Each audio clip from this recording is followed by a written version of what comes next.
Hi, this is Kevin McCaffrey. I'm with Private Markets Insider and Lacrosse Investments 37.4.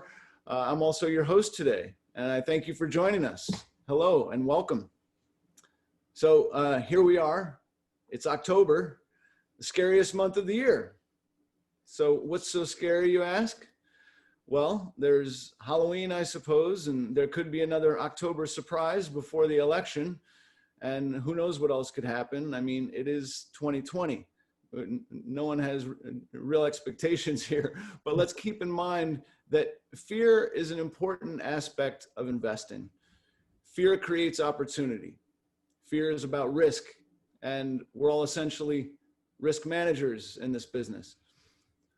We look to our core beliefs and basic ideas that define us in troubling times like these, and since we're here to collect the insights of others and prepare and execute our own plans, I'd like to cite a few quotes that might add some context. Broadly speaking, there's a range of ways to think about opportunities and risk, and you might consider this quote from Warren Buffett. Be fearful when others are greedy, and greedy when others are fearful. Sage advice. But if that sounds a little risky, consider another side of Buffett. Never test the depth of the river with both feet. Many of you are currently sticking to your knitting from what I can see, sticking to your core expertise amidst uncertainty.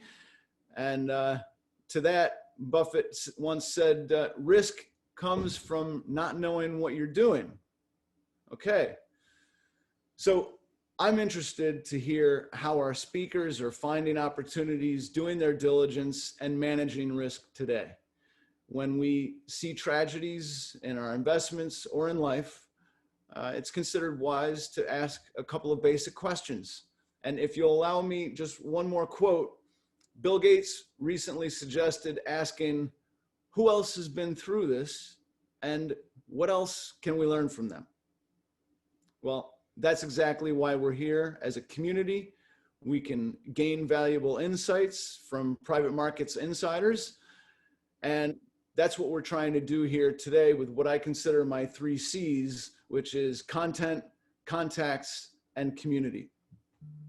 That's what we're bringing you here today and in the months to come.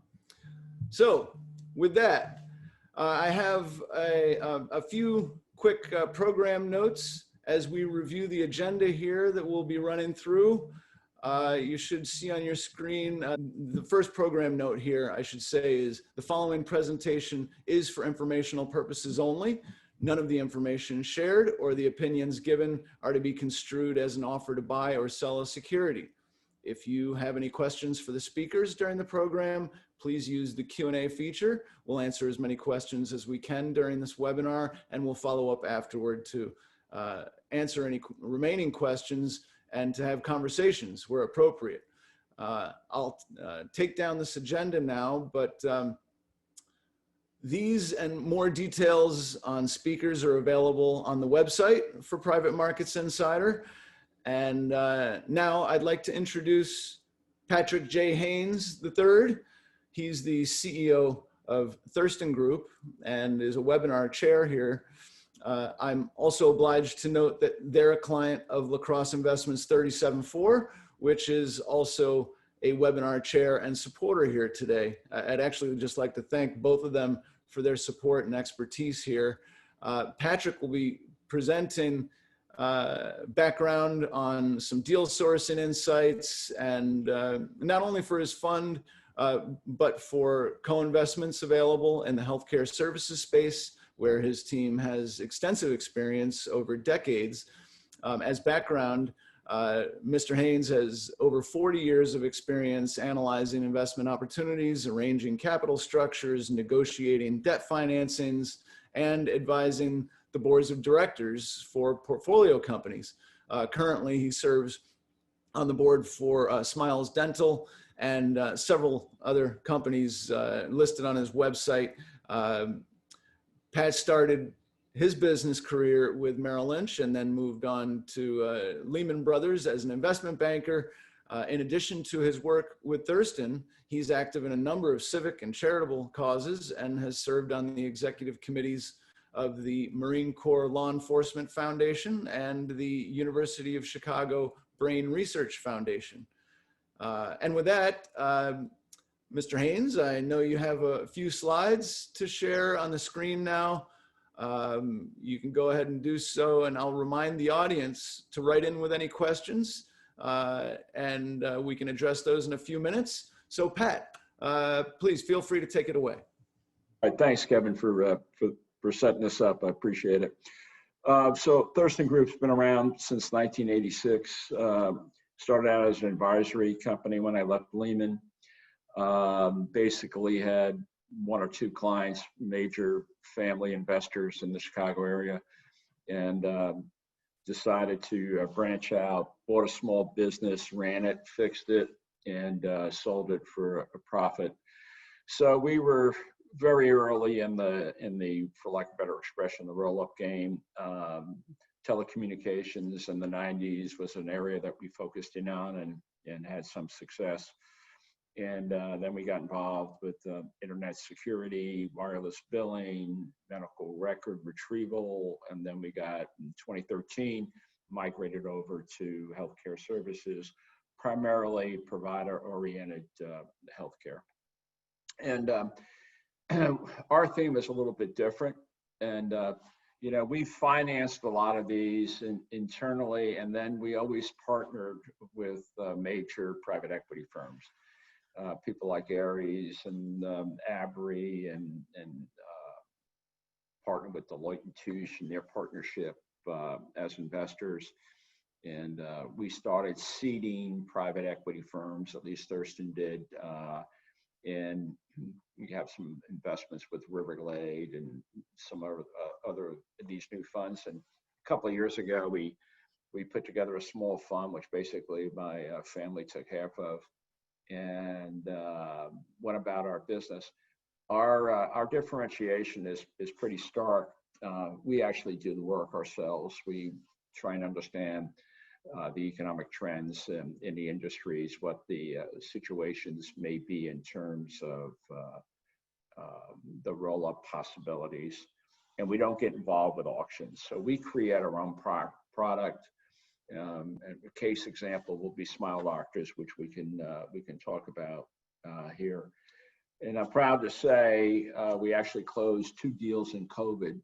One, National Dental REIT, and the second, it's a very significant deal. U.S. Orthopedic Partners were partnered with FFL in San Francisco on that transaction.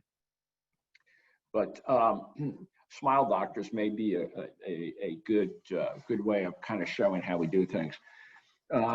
So we had done Smile Dental. Dan Davis joined the firm in 2012 with a mandate to get us into healthcare services. We took a small deal, 6 locations, grew it to 24, going to market with it this February, and obviously COVID hit. And so we're probably be going to market first quarter of next year. You know, it's fully repaired itself.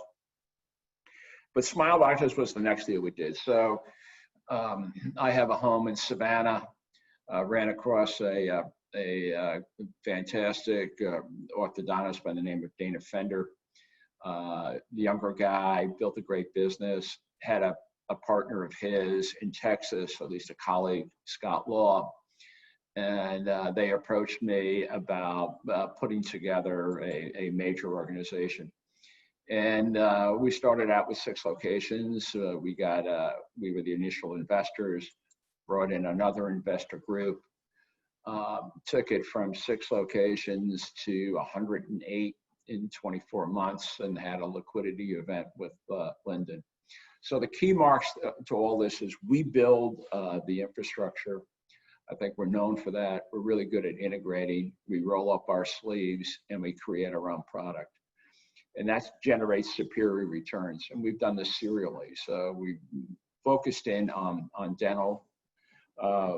We've actually have an unfair competitive advantage also in that we've actually returned capital to our doctors.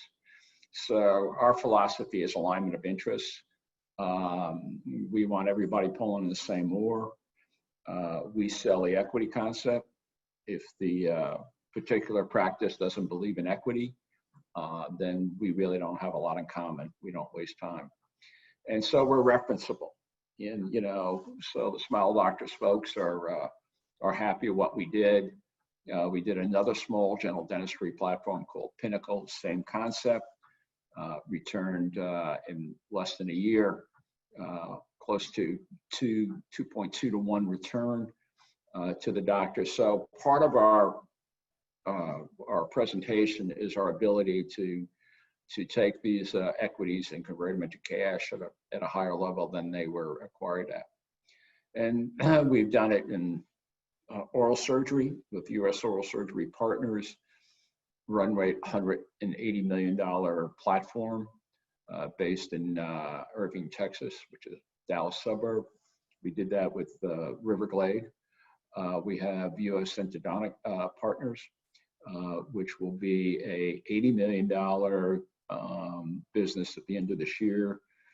Four-wall EBITDA of $24 million, approximately $19 million in post-corporate expense EBITDA, with a pipeline of another 6 to 7 million, and we'll be going to market on that one in the first quarter, and we expect a pretty good return, because the natural winners have been the specialties in this COVID environment.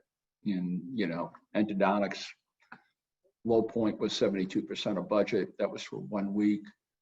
Averaged around 90% of budget.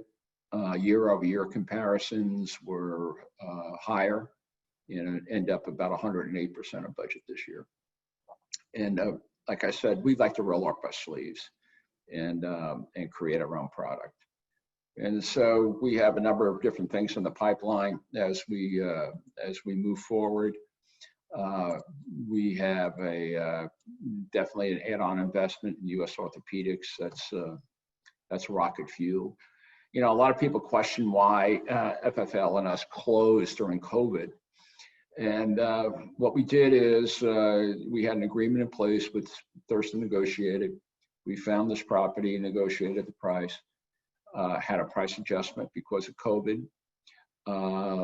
We incentivized the doctors to take that price adjustment by layering in additional cash as we return 3.5, 4.5, and 5.5 return on our equity. And the major reason for us, we thought there was going to be price compression as we start this acquisition play, and that's proven to be true.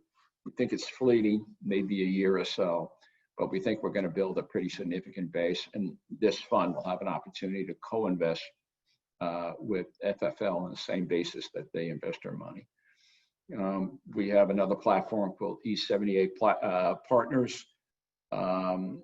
They do a couple of different things, one of which is they provide all the infrastructure for private equity funds in terms of their reporting, big sticky business, nice margin business. They also, in conjunction with that, provide services to portfolio companies of those private equity firms.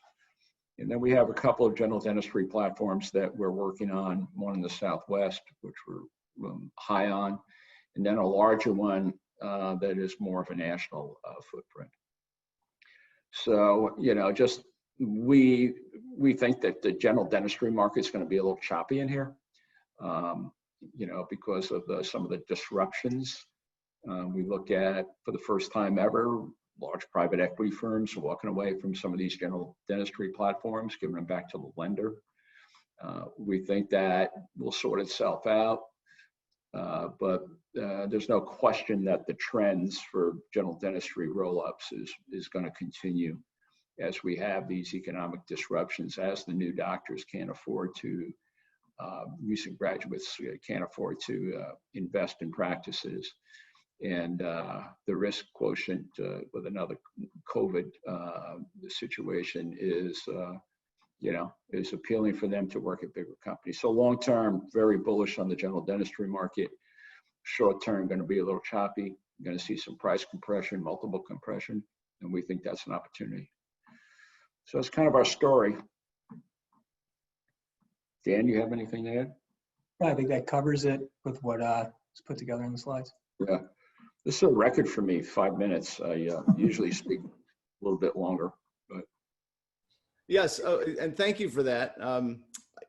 We had a couple questions coming in, and given your extended experience there, Pat, and you've been in the business, I think, since '86.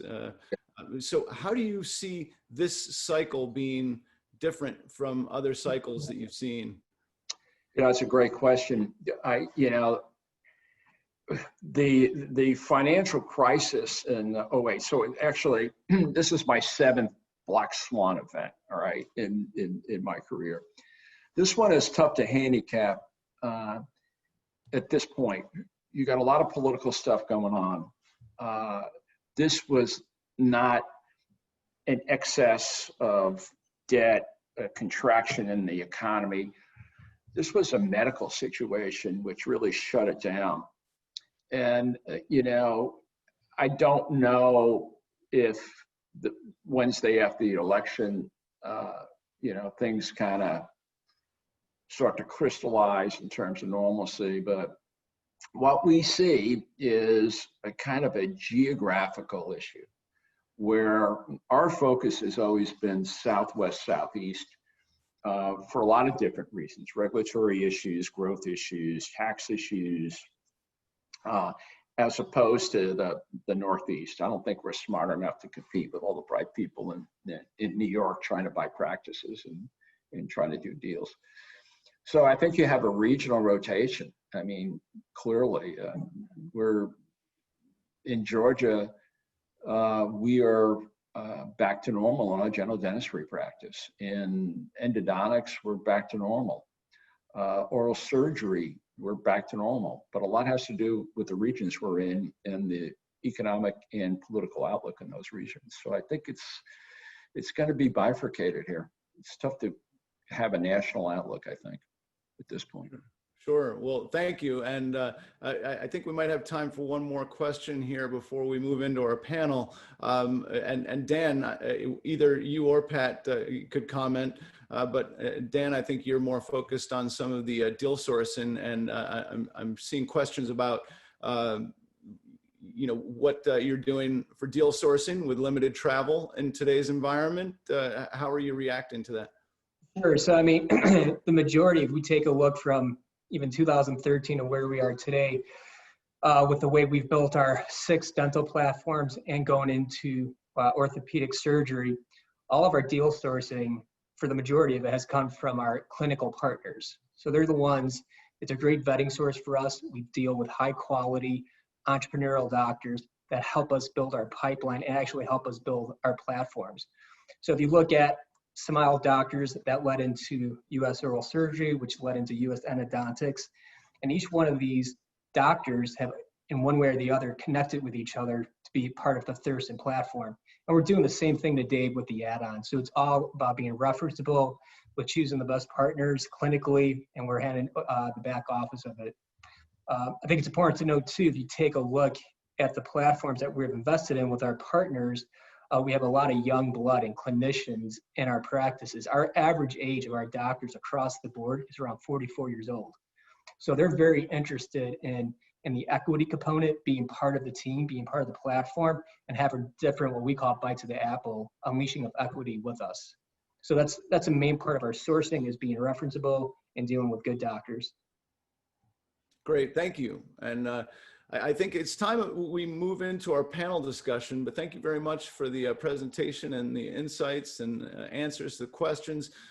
So moving on here, pardon as we shift you over to attendee status. Stick around, because now it's time to move into our panel. I'd like to hand off this next segment to Jonathan LaCrosse, founder of LaCrosse Investments 37-4. Jonathan has a unique perspective. He put over $4 billion to work as an LP with Robert Wood Johnson Foundation, and then CalPERS, where he launched Centinela Capital to focus on emerging managers. Since then, he's raised over $4.5 billion as a placement agent, working mostly on his own. And I've worked with him over the years to assist with setting up LP meetings and roadshows for some of his private equity and venture capital clients. And now I'm pleased that he's expanding his team at LaCrosse Investments around his experience, so that now I'm able to participate more directly. So Jonathan, please share any other relevant details and lead us in this conversation with your panel. Thank you. Great, thank you, Kevin. Appreciate that warm introduction there, and thank you, Pat and Dan, for the great presentation there. Very informative. So nice to be a sponsor here again with Private Markets Insider, and to have a fantastic panel of limited partners. So we're trying to bring good, unique perspectives. So today's topic will be around opportunities in alternatives, in particular private equity, venture capital, and we'll look forward to going through a number of different topics over the next 45 to 60 minutes. We have a number of questions for the panelists here, but would love to hear from the audience as well. If you have any questions, please use the chat button and write those in, and I'll try to get those sent into the group here. But without further ado, I'd love to introduce the LPs that we have today. First, we're going to start with Sean Holland, and he is a director at New York Life Investment Management. So I will let Sean give a little bit of an intro about himself, and then any opportunities that he's really excited about today to kick things off. Sure. Thank you, Jonathan. Hi, I'm Sean Holland. I'm part of the team at New York Life Investment Management. I'm involved in manager due diligence and portfolio management across a variety of public and liquid strategies, including the selection of external third-party managers. My background includes a variety of buy-side firms, including as an LP at New York State Teachers Retirement System. And, if it's okay, Jonathan, if I could just give, my view on where we are right now. What's interesting is that, I think the British writer Charles Dickens was really an economist, because he said it was the best of times, it was the worst of times. It was an age of wisdom and also an age of foolishness. And if we look at where we are today in the broader economy, we have swollen equity prices, practically negative interest rates, and the Fed has moved from a lender of last resort to a market maker. We can borrow more money, we can borrow more, but it costs us less. And we've had a lot of growth, but also a lot of debt. We've had extensive monetary and fiscal stimulus. And where does all this money go? It seems to be going to asset prices. And of course, unfortunately, we have a virus behind the wheel, which seems to be driving so much of our economic and investment opportunities. And sometimes you're kind of scratching, at least I'm scratching my head saying, are we closer to a boom or closer to a bust? And that really kind of changes, unfortunately, on a day-to-day basis, at least with me personally.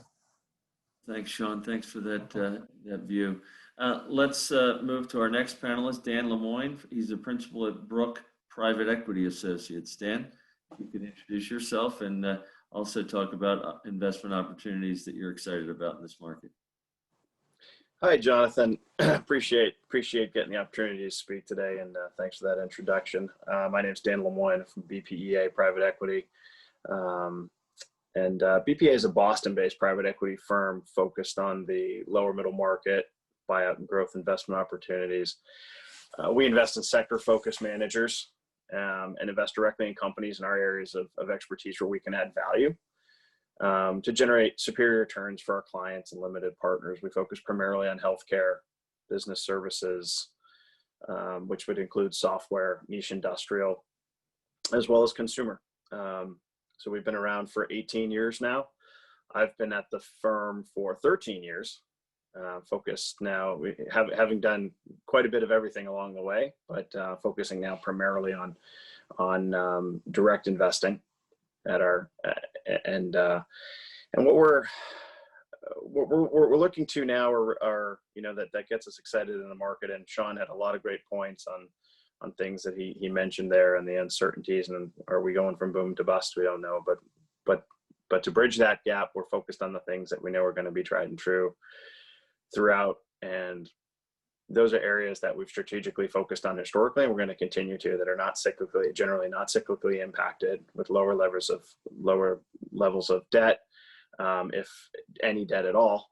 And that will, have potential winds at their back, regardless of the pandemic or other stimulus or, external market factors. So from, as we've mentioned, from healthcare, infrastructure services, to, highly regulated, required, compliance driven services, or manufacturing of logistics, and et cetera. That's great. Thank you so much, Dan. Why don't we stay here stateside, and we'll get the perspective from a chief investment officer of a family office with Kurt King. Kurt, if you could introduce yourself and talk about what you're excited about in this market. Thanks, Jonathan. So my story has two parts. First, I had a career as a technology investor in public markets going back to 1994. First as a research analyst on the sell side, and then the last 11 years as the portfolio manager of a long-short tech fund based in San Francisco called Harvest Technology Partners. The second part, which goes back to the unwinding of the dot-com boom, is as a private investor, primarily in emerging managers, as well as in public market special situation stocks. That part's probably more relevant to what we're doing. So I'll just say that, since 2000, I've been involved in, by design, a diverse range of private investments, everything from distressed to venture, private equity, an occasional public market investment. At the end of 2016, I decided to close down the hedge fund and began just investing exclusively on behalf of myself and my family. Along with that, I relocated to New York, which has been yet another interesting story. But in terms of what I'm excited about, what I would have to say would be pretty specific, which would require some detail. And before I do that, I want to make sure that we're in the right point in the webinar for me to, to actually start talking about specific things. I'll leave that to you, Jonathan. Well, if there's just one you want to highlight right now, and then we can go into more specifics later. So there's one LP investment of the 13 we're currently involved in that's both very timely and is actually raising money as we speak. It's a fund called Section Partners based in Palo Alto. In just very simple terms, what they're doing is they're acquiring stakes in private companies from founders who need liquidity. There are other people who do this, obviously, but Section is one of the pioneers that combines both, kind of a secret sauce in terms of how they get deals done, plus a general partner that's just very well regarded around the valley. He's viewed as somebody you want to do business with, which can be the most important factor in getting access to deals inside of private companies who don't like to disclose information to third parties. If something like that could be interesting, something that generates 20-25% net returns with good downside protection, I would just recommend you Google Section Partners in Palo Alto. That'll take you to their website and you can pursue it further. But that would be the thing right now that I'm most interested in that's also investable. So there you go. That's great. Thank you so much, Kurt. All right, now we're going to fly over to the Middle East here and have another chief investment officer of a family, Zaid Al-Qaimi. And sorry if I did not pronounce that correct. You can correct me there, Zaid. So if you can give your background and your bio, and then what you're excited about in this market. Thank you. Hi, Jonathan, and thank you, Jonathan and Kevin, for having me here. I'm Zaid Al-Qaimi. Your pronunciation was very good, Jonathan. As you said, I'm CIO of a single-family office based in Dubai.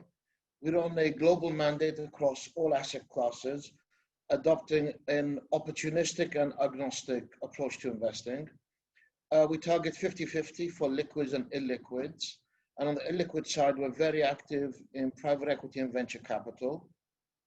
And there we invest, we invest in funds, we co-invest alongside GPs, and we invest directly into deals. What am I excited, not excited about? Well, let's go back to the public equity side where we actively manage our portfolio. We're doing well this year, but it is very, very difficult because the market moves more on news rather than fundamental. You know, extremely short-term based. You know, is Trump doing okay today? Is the stimulus going to be approved? Is there a vaccine? And these can be major market movers, so we have to keep an eye on it every single day. With a longer term lens is where we focus on PE and VC. What excites me there are, you know, businesses that have proven resilient during the last few months in this COVID environment, and therefore should perform even better when hopefully we resume back to normal, although I do not expect it to be the same pre-COVID normal. And also businesses that have benefited from the environment, that have tailwinds, and that have pivoted their business models. Those are the kind of things I'm looking for. That's great. Thank you so much, Zaid. One of the statistics that I was reviewing recently in a PitchBook report, Q3 report came out in late September, was that PE investment in healthcare has outpaced the overall private equity market, and healthcare focused funds have outperformed non-healthcare funds in terms of IRR and total value to paid in capital. Dan, let me ask you first. What are your views on healthcare services funds? You said that's an area of focus for you. Yeah, obviously feeding in on those statistics. Has that been the case for you? And then, maybe dovetailing that with what Thurston was talking about as far as their operational focus and how that plays into your selection of managers. If you can touch on that, that'd be great. Yeah, Jonathan, appreciate that. And you're right. You know, if you go back, that report hits on a couple of key points, and one of the most, and actually two things come together with that, is that private U.S. healthcare companies have outperformed public markets by about 50% historically anyway. And then within private equity, you've got healthcare specialist funds have outperformed generalist funds by a significant margin, almost, you know, somewhere in the, I've seen reports that can be 15 to 20%. So you put that together and you see exactly what that report hits on. And there are a lot of reasons behind that, right? The healthcare market overall is massive. It's growing, it's highly inefficient, and it's fragmented, and it's pushing on representing, you know, close to 20% of our GDP. I think about 18.5% now, but it's expected to be 20% by 2026.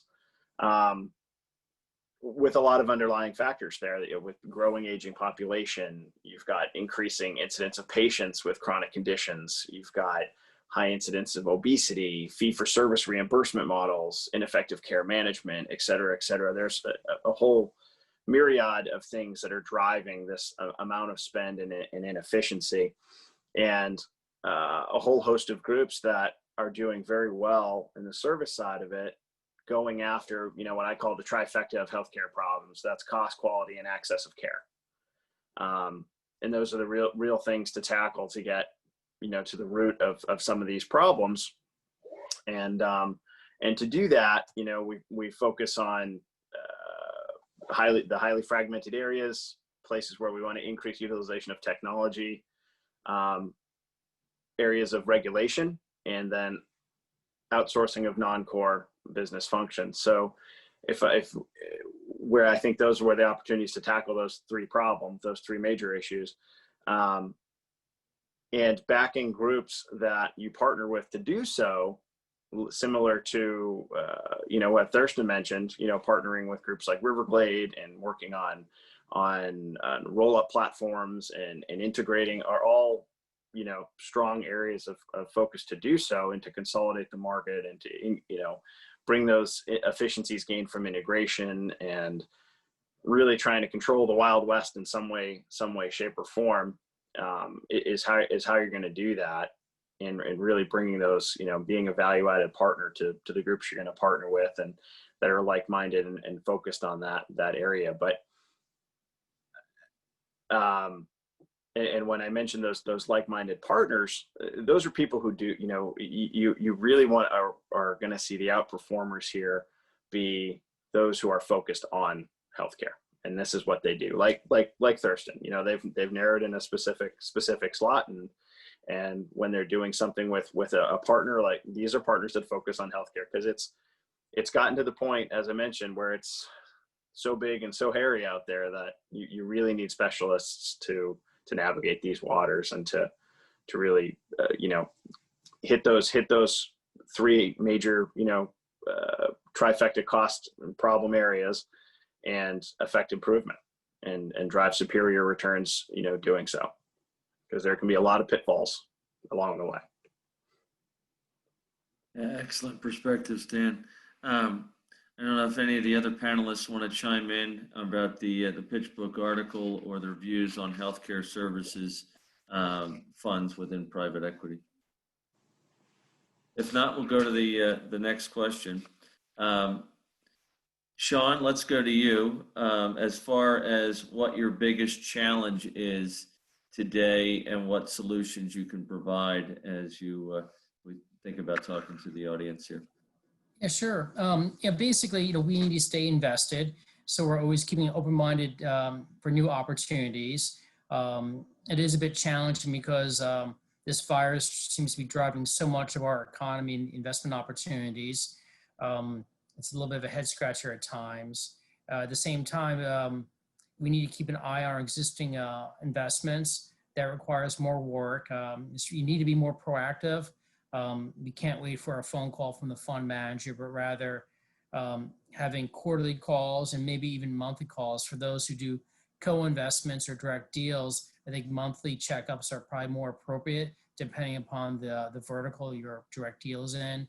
But I would recommend doing your homework, having an agenda. Don't follow the leader.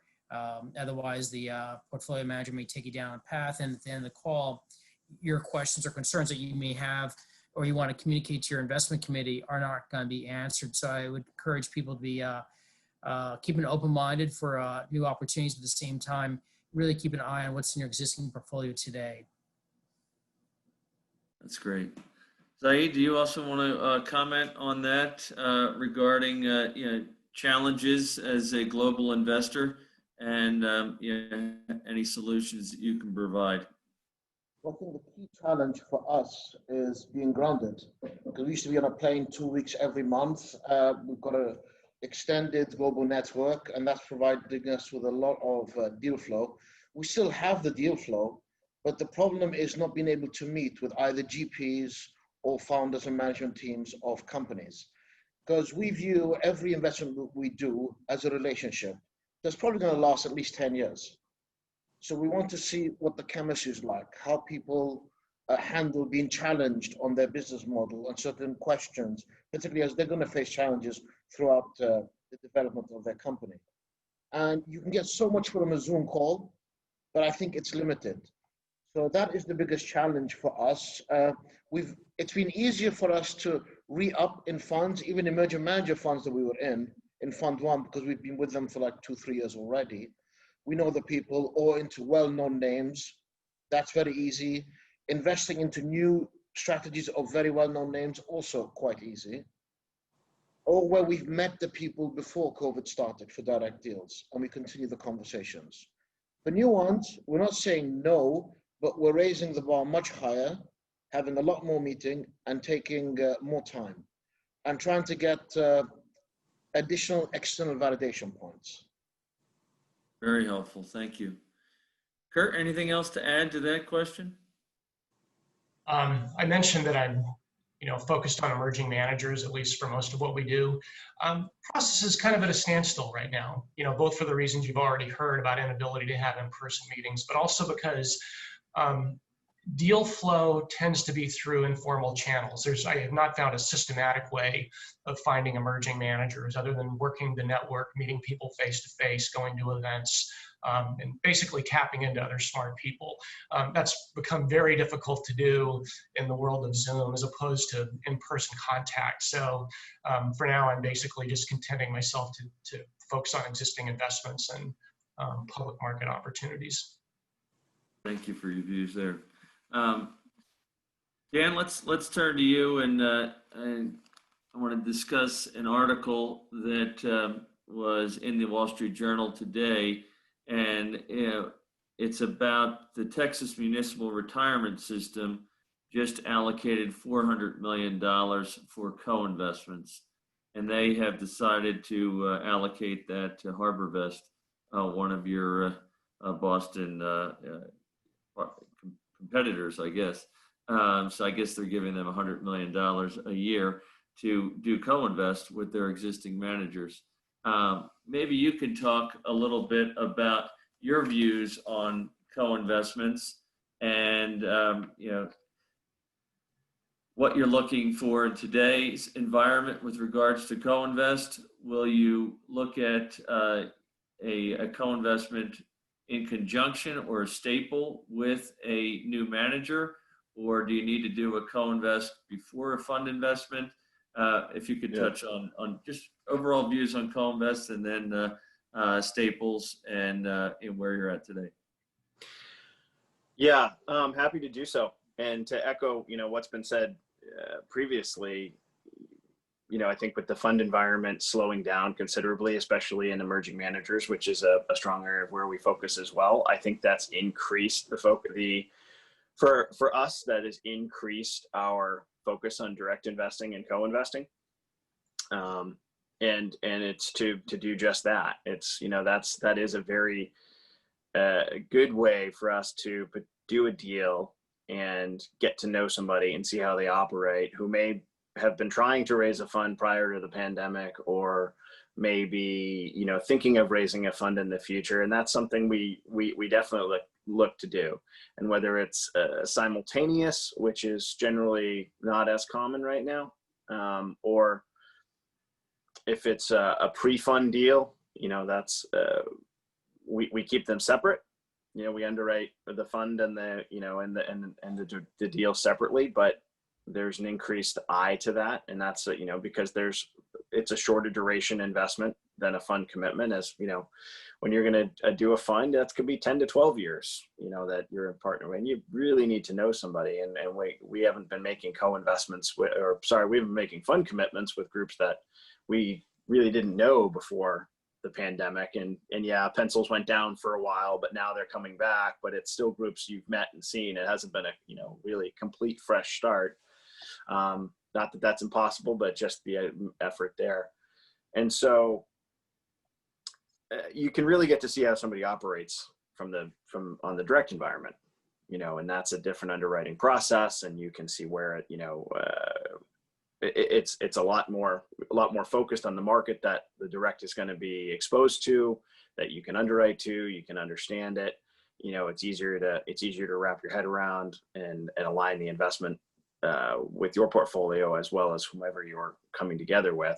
And then with that in mind, the things that you are coming together now, what we're seeing more of are a lot of groups, more groups banding together to do these than previously. I think a lot of people are trimming down their sizes and coming into, to be, hey, let's, safety in numbers, and let's put more heads around these deals than before, to go after those opportunities. And so they are still out there. And, Texas going into HarborVest is a key example of that, and we co-manage a similar program for the New York Common Retirement Fund that is a similar structure, that does that same thing, to separately manage co-invests for their fund commitments. And so that's more of an active market. The long and short of it, that's more of an active market right now for a group like ours, and probably for them, than emerging fund commitments. Thanks, Dan. Sean, do you want to comment on co-investments in general, and if you test drive, I know New York Life is a pretty big organization, but if you test drive management teams and build relationships with GPs through co-invest, or if you do staple transactions there, maybe you can Yeah. touch on co-invest. And then any views on the article that I quoted. Right, sure. I think co-investments are a great way to see how a manager thinks. I do think unless you demonstrate real willingness to join the family of limited partners, it may be hard to keep getting co-investments shown to you by the same GP because their existing LPs, the family, they've already paid their membership dues. So they're not going to want co-investments to be shown outside of the family too often. But I do think it's a great way to see how a manager thinks. And if you're, more, if you're writing smaller check sizes, you're looking at more emerging managers. Those emerging managers don't have enough dry powder to do all the deals themselves, so they will need co-investments. They do need a non-LP to come in and help them with co-investments. So depending upon the size or stage of fund managers looking at, you probably can pick up quite a few co-investments before you're asked to pay the membership fee. I would say overall, a lot of institutional investors seem to be getting into the co-investments. There are different models in Canada. Their model is we're going co-investments because we want to cut down the fees to pay fund managers. They're going to bring down the number of fund managers they have. They're going to increase their co-investments, and probably one day they're going to want to go direct themselves. They have the size, the staff, the budget to hire people. And with co-investments, you have to ask yourself, do you have the ability to source, screen, and structure deals yourself consistently within tight parameters that match the special sauce of your house or your firm? If not, you probably should do fund investments. Now, a lot of big institutions have a lot of relationships with funds that they can't hire the team or can't pay them what they need to get paid to build the model to source and screen the deal. So they hire third-party advisors to manage the co-investments. I guess there really comes down to cost. Is there real cost savings for you to hire someone to manage your co-investments for you? And that really depends upon what the institutional investor, the number of funds they have, matching the capability of their third-party advisor. But I think co-investments, I think their importance is increasing. I think more investors of not just the big institution size, but smaller, investors, they're very keen on doing co-investments. Great, thank you, Sean. Kurt, do you want to touch on co-investments or direct deals with independent sponsors? And if you'll do them, and if so, are you willing to pay independent sponsors the economics that they're seeking? Sure. So co-investment's the most active thing we're doing right now. Our focus is what Sean had alluded to, which is existing LP investments where their deals require additional capital. What's really appealing here is that these are already highly vetted deals where, given that they're already in the LP portfolio, we've already seen operating history where we can put money in at favorable valuations, and the exit is likely to be sooner than the end of the fund life of the LP investment. So very well tailored to the current environment. Great, thanks, Kurt. Zaid, do you want to talk about how you're supporting your portfolio companies today? Yeah, absolutely. Of course, when COVID-19 hit, the first thing you want to look at is your portfolio, look at your companies, see how they're doing, see what they can do to preserve cash and how much runway they have. And we've ended up investing in a few of our companies, the ones that deserve it, based on different criteria. One example was for a company that was resilient, was doing well, but part of the debt they were raising to complete the deal had disappeared. So they're replacing that with equity. We'd already come in with equity beforehand, and it was a great opportunity for us to put a bit more in a deal that was doing very well. Other companies are ones that have tailwinds behind them. One company, we were an equity investor. They needed financing to accelerate production of a product. This was in the healthcare space, so we provided them with that. Others, also in the healthcare, the medtech space, is where they don't have access to hospitals and clinics, so they couldn't continue with their work, but the underlying thesis was very valid. So you've just got to extend the runway. So once again, with other LPs, we put money in those companies. Thank you so much, Zaid. So let's. I just want to remind the audience, if you have any questions, please write them into the chat box, and we will try to get those asked. So let's move on to another topic here. Among the many issues changing the investment environment, COVID and the falling or rising of business models, election and legislative changes, trade and global markets, which one or two items are top of mind for you? Sean, you had mentioned a couple of items early on. Maybe you could touch on which is of the utmost importance for you and your firm. Sure. Basically, will asset prices become disconnected? I think the view a lot of people have, the mark, is that should there be a rise in real yields, it could be destabilizing. Maybe it's a catalyst for a sell-off or a pause. Will our economic growth to date here in the United States, will that require more stimulus from the Fed or from Congress to keep it going? And sometimes people are concerned that maybe we're pricing to policy from central bankers or pumping in a lot of liquidity and not so much to fundamentals. And I would say that, tech and growth, they seem to command the field today, but I'm still going to supermarkets, auto mechanic, the post office, stores. So a lot of these traditional fundamental businesses, you can't digitize. No one can pick up my car and bring it to the mechanic and bring it back to me. I have to do that, arrange that myself. So are there some depressed asset prices of good industries, good companies that when we either get a vaccine or have a better understanding of the virus, will those valuations pop up again? And people say, okay, you know what, I have too much X. I already go back and get these fundamental industries because they're not going to go away. So that's something that I'm keeping my mind open for and often think about when I talk to fund managers. Yeah, and Zaid, curious to get your take. You touched a little bit on the U.S. president, but given that you're based in the Middle East, how much are the U.S. elections playing into any your decision making, or anything else that's really top of mind for you that concerns you outside of COVID being the obvious?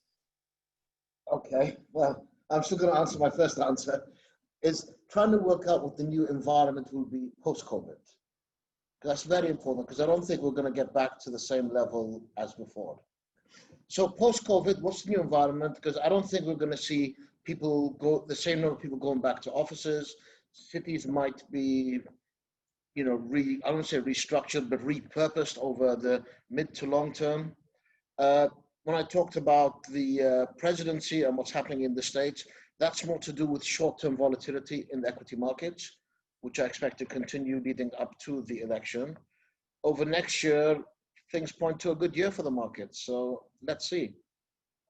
Climate change and impact investing, I think it's getting more and more important. And we're at a point in climate change where we can't just set targets for 2050. We can't just depend on carbon offsets. Things have to be done in the next decade. And, this is not me speaking. This is me listening to a lot of experts over the last few months. And, if Biden, for example, takes the election, then he's got a massive green program that will create jobs and will create opportunities there. Even if he doesn't, I think there are going to be plenty of opportunities in that space, and we're keeping an eye out for them. And let's go to another chief investment officer, also Kurt, as an activist investor and investing across all asset classes. What areas are you most top of mind for you that I just mentioned, whether it's the election coming up or legislative changes, et cetera? Yeah. For me, far and away from where I sit, the issue is the loss of long-term capital gains tax treatment. I'm an individual. Well, I'm trying to generate returns that are income to me that will look very different than under a Biden administration, most likely. So I'm rethinking, to what extent do I want to stop optimizing for longer term holding periods and maybe think more about public markets where, I had a whole career based on holding stocks kind of in a 3 to 9 month window, which makes a lot more sense if there's no advantage to that, 1 year and 1 day holding period. So lots to think about in the next few months. Dan, do you want to comment on this question as well?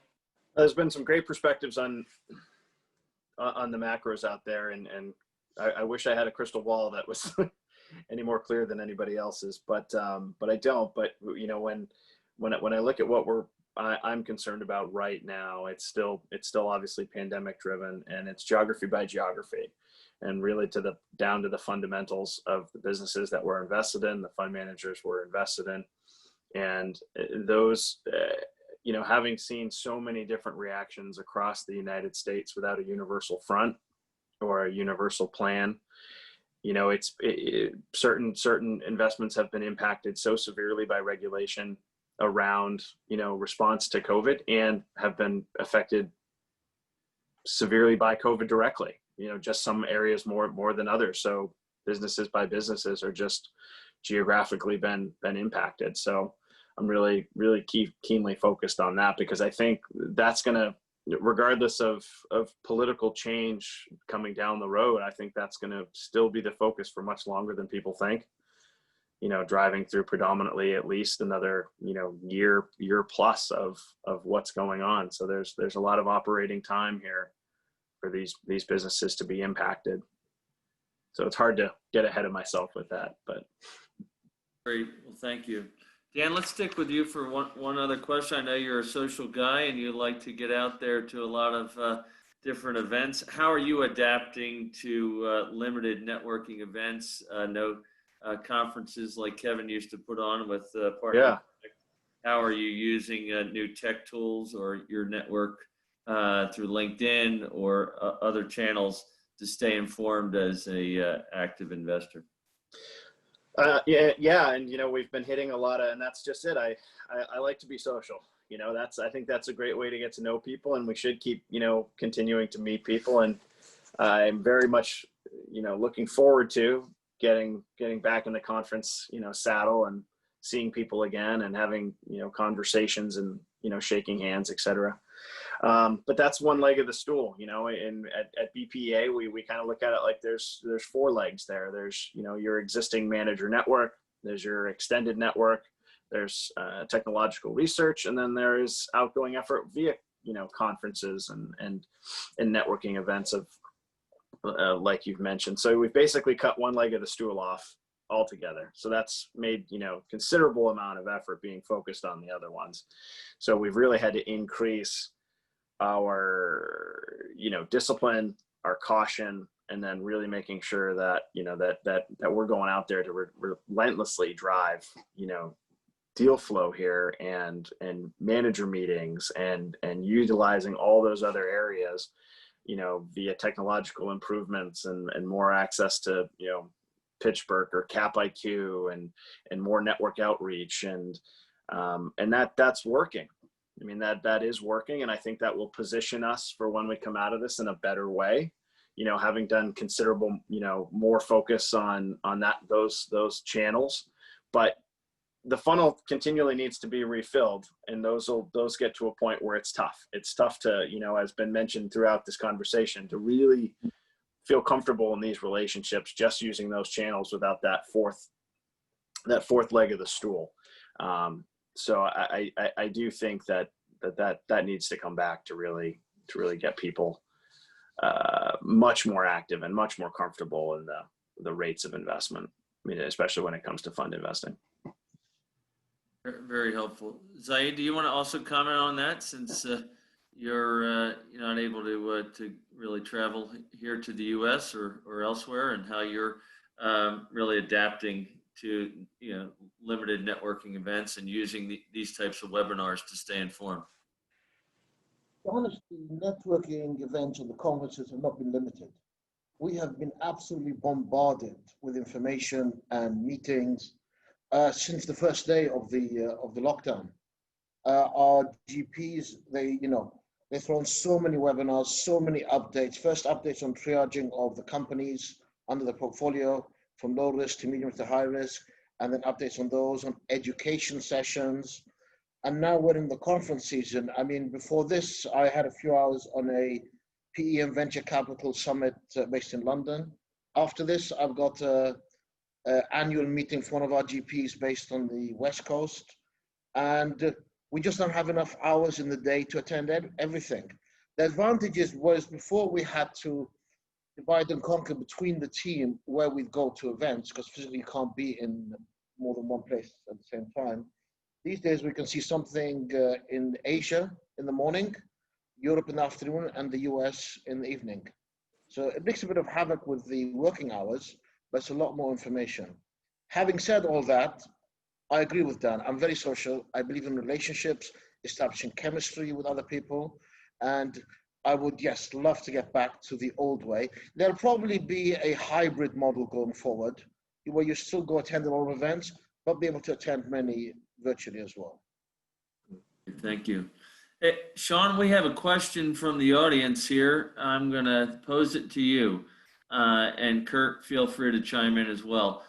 In a volatile economic environment such as now for control investments, what are your thoughts on going in lower leverage in private equity, deferring optimal leverage for a later recap while starting an investment with modest to no leverage? Sure. I mean, I started off in leverage finance at JP Morgan Chase, so I know the magic and risks of leverage.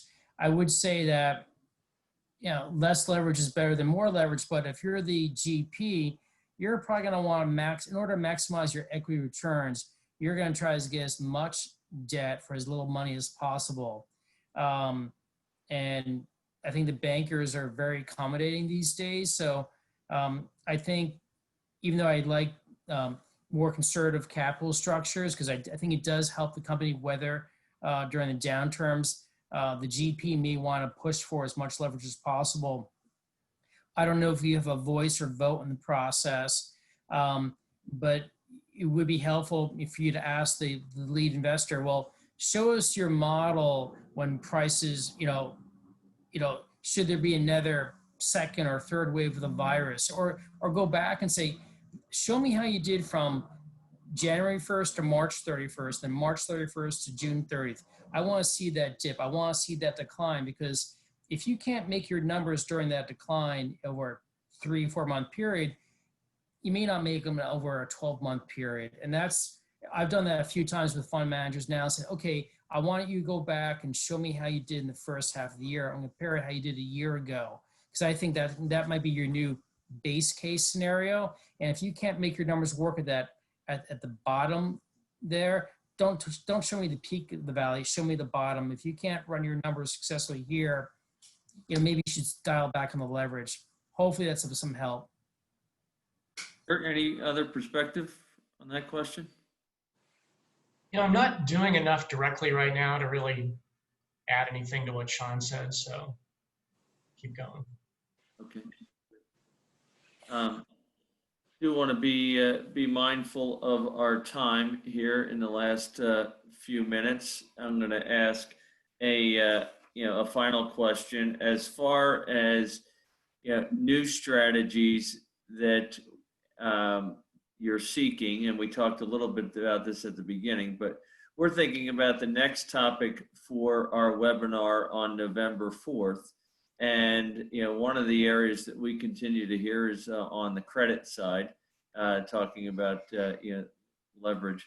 So is that an area that you'd love to and would desire a webinar around?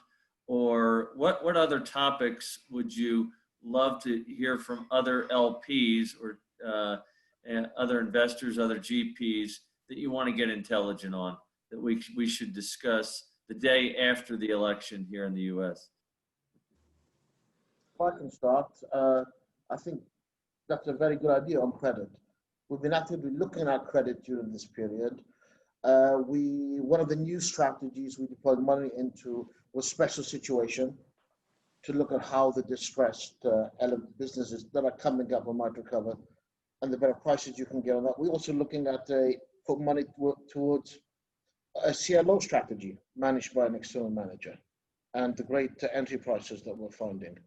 So yeah, the more intelligent we can get on credit, the better. I think that's a good idea. I think another good idea would be to look at what kind of new opportunities are people seeing in terms of new technologies, new ideas, because everyone says that following a crisis, during that period is when you see new things emerge. There are going to be winners over the next 10 years.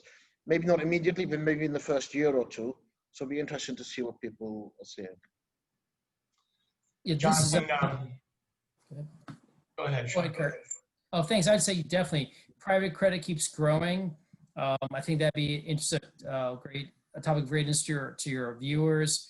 Tech-enabled companies, that's something that we're seeing a lot these days. And also maybe life sciences, with all this money being poured into deal with the coronavirus. There's going to be a lot. It's going to have some network effects on healthcare services and how. I know I've seen 2 doctors by video call this summer, which never existed, or at least with my doctors before. So I think life sciences, healthcare services, I think there's a lot of room there too. Sorry, Kurt. Oh, no problem. In addition to credit, I think a very interesting topic right now from a sector perspective is what's going on in blockchain, crypto, and digital currencies. I think that's probably the most dynamic and least well understood area, at least in tech right now. So, I think any opportunity to shed more light on that from an investment perspective is worthwhile.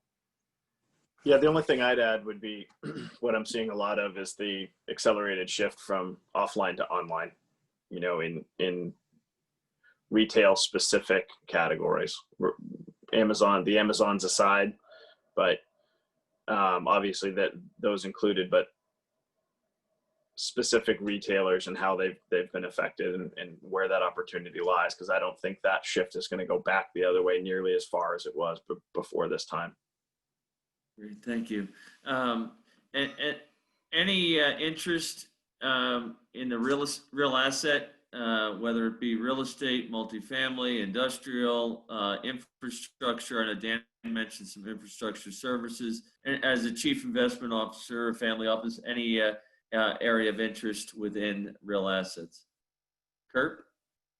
And then Zaid. Any ideas potentially interesting, just not an area that I've focused on traditionally. Zaid?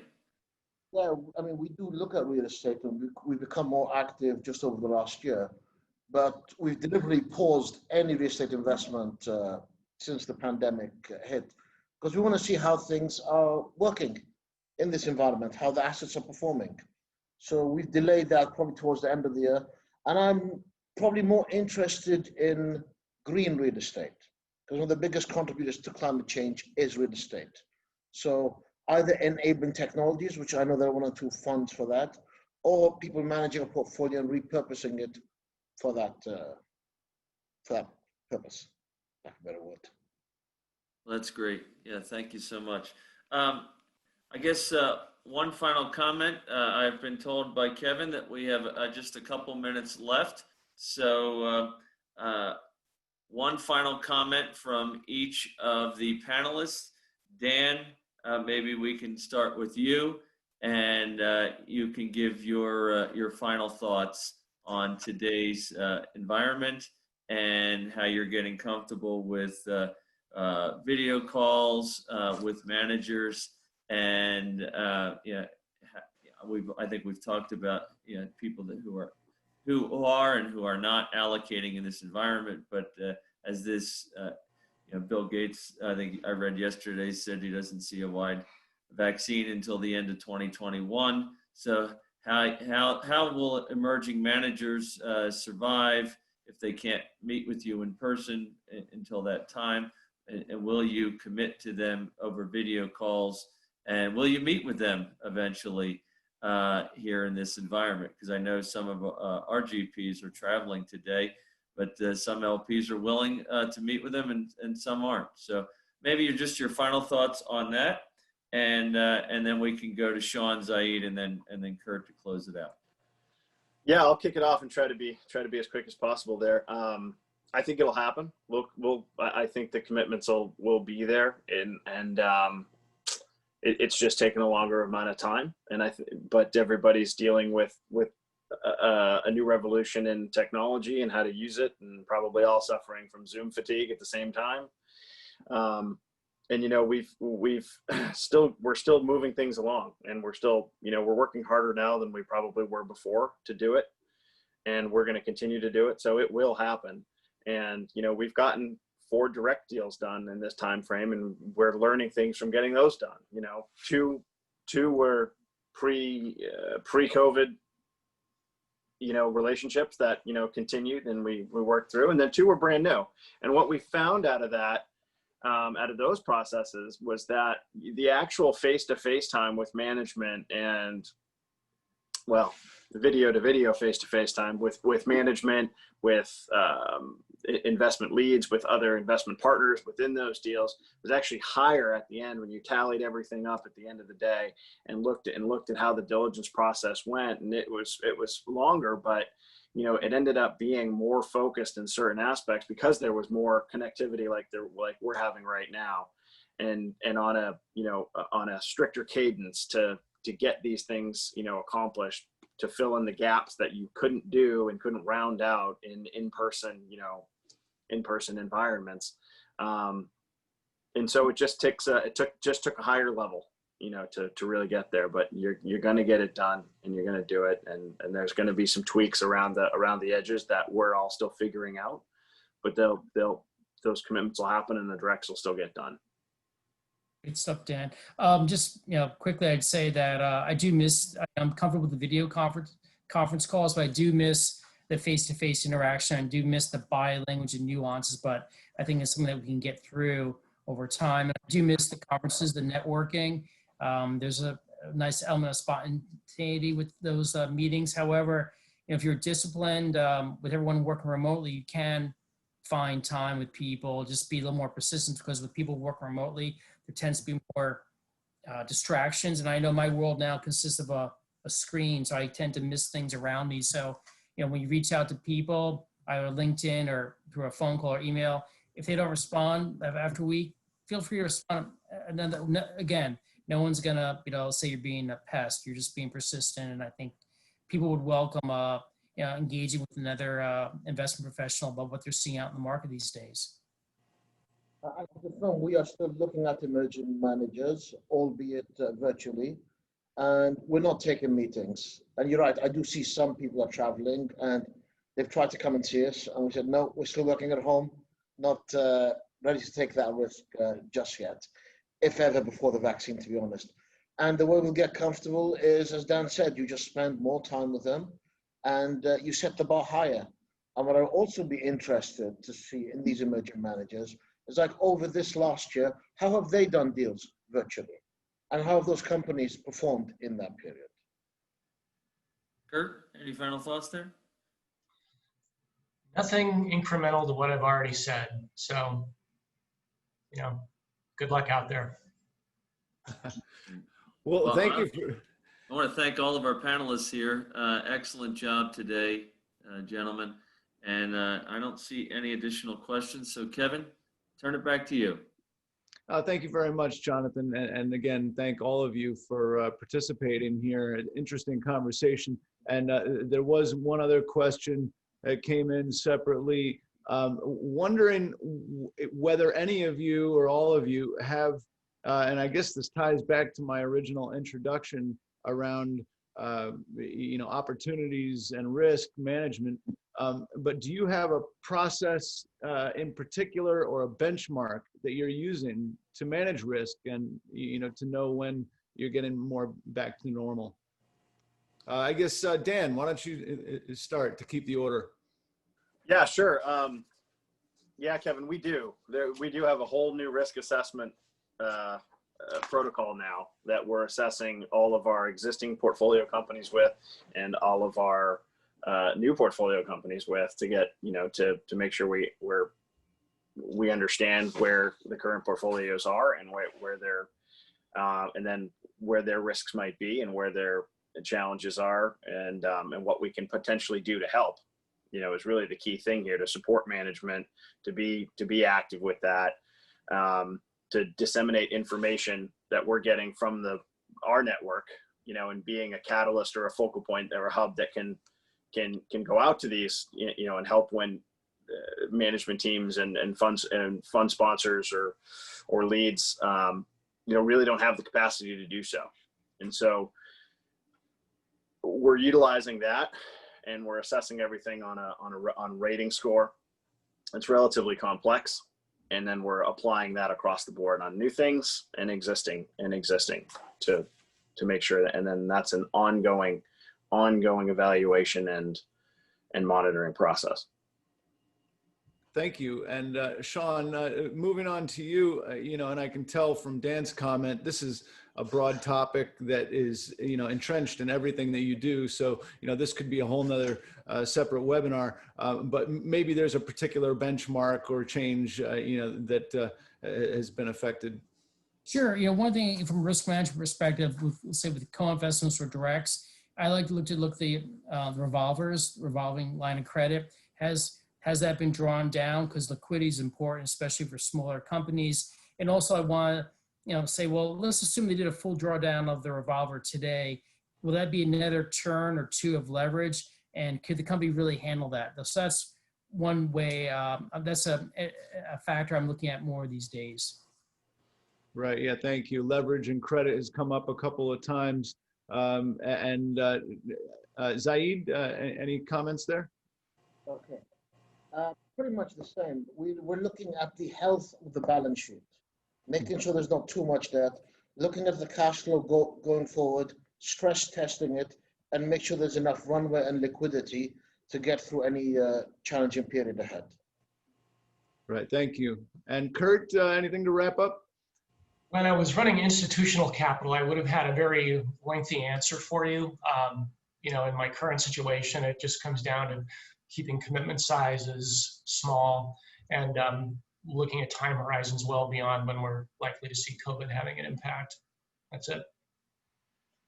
Okay, well, thank you. And I know, we extended some of the time to let you flesh out some of these topics, and I appreciate all of you putting some thought to that as we, hit you with questions on the fly.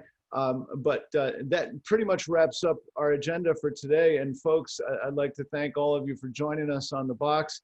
And our next webinar will be November 4th. I heard a lot of comments about live events, and we actually did have a live event scheduled for November, but that's been delayed. So you'll get more details on that, but we've always enjoyed getting people together in person. And at the moment, we're trying to conduct those conversations by helping to filter and add efficiencies to finding appropriate deals and funds for LPs, or help LPs to connect with various types of partners that they may need, and to be able to source some of those opportunities. And we'll be following up with more details. We're still open to a couple of speakers for the November 4th webinar, and we'll likely get more into the private credit topics that came up here today, preparations around politics, possibly impact investing. All of those came up today, and it's encouraging. So you'll see more details shortly. As I mentioned, I'll follow up with some of you to contribute to the community with your input and expertise. And I welcome any ideas on how we can make these webinars more informative and engaging. Private Markets Insider is really intended as a platform for identifying investors, funds, and deals through relevant content and this community. That will be complemented by a marketplace coming out shortly. We'll be doing more to focus on giving you some of the initial details and sifting and sorting through what's interesting on funds and deals on the marketplace. But for now, we're doing it with good old-fashioned one-on-one conversations and facilitating diligence materials. So that entire process will be more useful if you help us to understand your goals and your preferences. So I'll follow up to chat soon. Meanwhile, enjoy your transition into fall, Halloween, elections, all that other spooky stuff out there. Okay, so stay safe and sane. Thank you, everyone.